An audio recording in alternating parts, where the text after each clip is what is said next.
지난주 코스닥 시가총액 2위 기업인 카카오가 코스피로 이전 상장을 준비 중이라는 소식이 전해졌습니다. 이 시장에선 카카오가 사실상 코스닥을 떠날 것이라고 보고 있는데 이 카카오를 잔류시키기 위한 한국거래소 코스닥 시장 본부의 움직임도 급박하다고 합니다.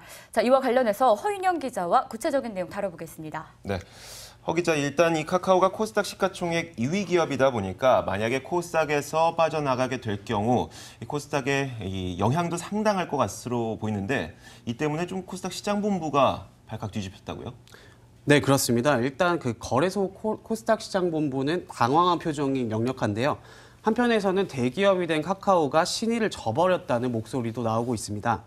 코스닥 시장 본부 관계자에 따르면 김범수 카카오 의장은 지난 2014년 다음 커뮤니케이션과 합병하면서 우회 상장할 당시 코스피로 이전하는 일은 없을 것이라고 장담했다고 하는데요.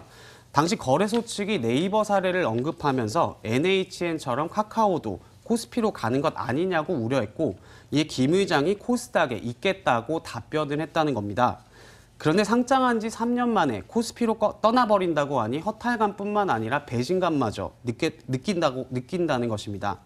이에 대해 카카오 측은 관련된 발언을 극도로 자제하고 있는 모습인데요.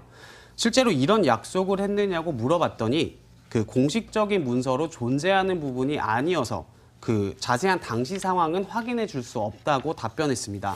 카카오의 시가총액이 6조 원이 넘는다는 걸 감안한다면 거래소 쪽의 당황스러움도 좀 이해가 가는 부분이기도 한데요. 결국 코스닥 시장 본부는 위기감마저 느끼고 있다죠. 네, 그렇습니다. 이 위기감을 이제 살펴보면 두 가지 측면, 정량적 측면과 정성적 측면으로 나눠볼 수 있는데요.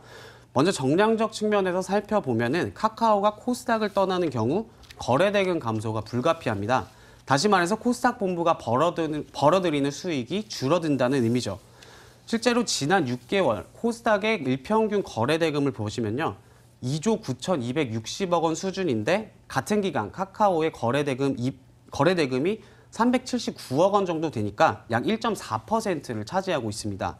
카카오가 떠나게 되면 일순간 코스닥 거래대금 1.4%가 줄어드는 셈입니다. 여기에 대형주가 계속 코스닥을 떠나가면 안 그래도 개인 투자자 위주인 코스닥 시장에 쏠린 현상이 더 심해질 것으로 보입니다. 기관이나 외국인 투자자가 매매한 우량주가 줄고 테마주 같은 단타 매매만 반복되는 어떤 코스닥 시장의 고질적인 문제가 심화된다는 겁니다. 또 여기에 코스닥이 단지 코스피로 가기 위해 거쳐가는 시장으로 전락할 수 있다는 위기감도 큰 상황입니다. 이번에 카카오를 잡기 위해서 거래소에서는 조금 다른 움직임을 보이고 있다고 하는데 이 이야기는 무슨 얘기인가요? 네, 사실 이번에는 이제 거래소가 코스닥 시장본부가 그 관련 기관과 협조해서 공동 대응을 준비하고 있는데요. 코스닥 협회나 벤처협회 등처럼 이제 그 관련 기관과 함께 카카오의 이전 상장을 막기 위해 설득에 나선다는 계획입니다. 그 현재 거래소를 중심으로 카카오가 이전 상장하는 것에 대한 문제 의식을 공감하고 있는 상태고 이제 추후 구체적인 방안을 확정할 계획이라고 합니다. 네, 알겠습니다. 자, 지금까지 허윤영 기자였습니다. 수고하셨습니다.